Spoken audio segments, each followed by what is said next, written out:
बात कर लेते हैं अब सोने की। बजट पर में गोल्ड पर इंपोर्ट ड्यूटी हटाने को लेकर, कम करने को लेकर सिफारिशें तेज हो गई हैं।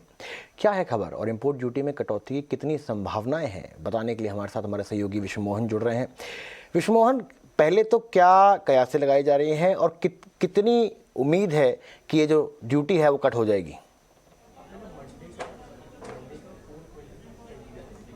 जी, गोल्ड इंपोर्ट को लेकर ये प्रस्ताव वाणिज्य मंत्रालय की तरफ से दिए जा रहे हैं। हालांकि ये जो प्रस्ताव होता है, जो सिफारिशें होती है, ये बजट के पहले एक रूटीन प्रक्रिया होती है जो सभी मंत्रालय जो भी डिमांड रहती है वो वित्त मंत्रालय को भेजती है। इस पर फैसला वित्त मंत्रालय लेती है। तो अभी जो खबर ये आ रही है कि जो 7.5% जो अभी गोल्ड पर इंपोर्ट ड्यूटी लगती है उसे घटाकर 4% किया जा सकता है। तो एक कटौती की बात संभावनाएं इसलिए उम्मीद इसलिए है क्योंकि गिफ्ट सिटी को प्रमोट करना है और गिफ्ट सिटी को प्रमोट करने के लिए और पूरा बुलियन मार्केट यहाँ पे इंडिया में तैयार करना है। इस वजह से उम्मीद लग रही है कि इंपोर्ट में कटौती की जाए। और दूसरी वजह ये लग रही है ज़्यादा इंपोर्ट ड्यूटी होने की वजह से स्मगलिंग बढ़ जाते हैं और साथ ही जो कंट्रोल करना होता है इंपोर्ट ड्यूटी को और स्मगलिंग को, वो सरकार को कंट्रोल करना मुश्किल होता है। और दूसरे साथ ही अगर जीएसटी अगर बढ़ा दें, 3% जीएसटी भी गोल्ड पे लगता है, अगर उसे बढ़ाकर 6% कर दें तो जीएसटी से रेवेन्यू में कोई नुकसान नहीं होगा, लेकिन एक रैशनलाइज करने की यहाँ पर कोशिश होगी ताकि जीएसटी इनके कंट्रोल में रहता। तो ये एक कोशिश होगी। तो इस वजह से उम्मीद लग रही है कि इंपोर्ट ड्यूटी में कटौती होगी। लेकिन दूसरी तरफ दलील एक ये भी है कि जिस तरह से इंपोर्ट के आंकड़े बढ़ रहे हैं, गोल्ड इंपोर्ट के 6 साल में सबसे ज़्यादा इंपोर्ट हो गए हैं। 2014 के बाद सबसे ज़्यादा इंपोर्ट इस साल देखने को अब तक मिला है। 900 टन का हम गोल्ड इंपोर्ट कर चुके हैं। वित्तीय घाटा बहुत ज़्यादा है। ऐसे में गोल्ड इंपोर्ट करना भी बहुत ज़्यादा आसान नहीं होगा कि आप गोल्ड इंपोर्ट ड्यूटी कम कर दे और इंपोर्ट की बाढ़ आ जाए। तो इन सब को देखते हुए तो दोनों तरह की बातें आ रही हैं। अब देखते हैं कि बजट में किस तरह के फैसले लिए जाते हैं। विश्वमोहन, एक और सवाल आपसे था। गोल्ड सिल्वर की चमक हम देखें बढ़ती दिख रही है, लगातार दूसरे दिन सोने में तेजी है।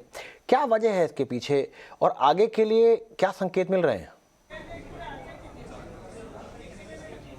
जी, गोल्ड और सिल्वर की अगर बात करें उत्कर्ष, तो देखिए गोल्ड और सिल्वर में कल बहुत ही अच्छी तेजी दिखी थी क्योंकि फेड के डिसीजन के बाद अब उन लोगों को लग गया कि फेड ने कोई बहुत बड़ा फैसला नहीं लिया। उनका फोकस था कि कैसे महंगाई को काबू में किया जाए। और जब महंगाई बढ़ती है तो सोने और चांदी की कीमतों को सपोर्ट मिलता है क्योंकि हेजर्स की तरफ से गोल्ड की डिमांड बढ़ जाती है और यही फायदा यहाँ पर बुलियन मार्केट को मिला है और लगातार दूसरे दिन तेजी दिख रही है। हालांकि कल के मुकाबले आज थोड़ी कम है, आज 3 वॉल्यूम के साथ आज ट्रेड हो रहा है, लेकिन आज भी गोल्ड अच्छी तेजी के साथ 49,000 के करीब जाता हुआ दिख रहा है। और चांदी में भी अच्छी तेजी, चांदी में तो कल 2,000 की तेजी दिखी। और जो बड़े फैक्टर्स है जो गोल्ड को यहाँ पर ड्राइव कर सकते हैं वो ये है कि हाजिर बाजार में जो मांग है वो बहुत अच्छी है।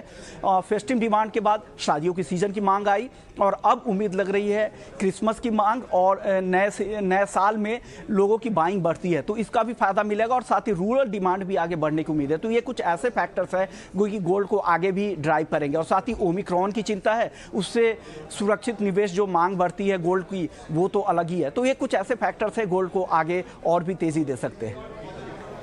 बहुत बहुत शुक्रिया विश्वमोहन, ये जानकारी साझा करने के लिए हमारे साथ।